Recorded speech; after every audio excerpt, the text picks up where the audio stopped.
Guys कैसे हैं आप लोग। तो देखो आज दिन है आपका 3 अगस्त और आप यहाँ काठगोदाम का मौसम देख सकते हैं। गौला नदी देखिए, गौला का जल स्तर देखो एक बार।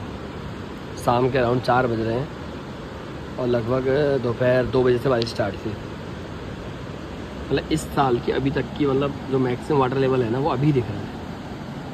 देखो तो अभी ये है पहाड़ों का मौसम।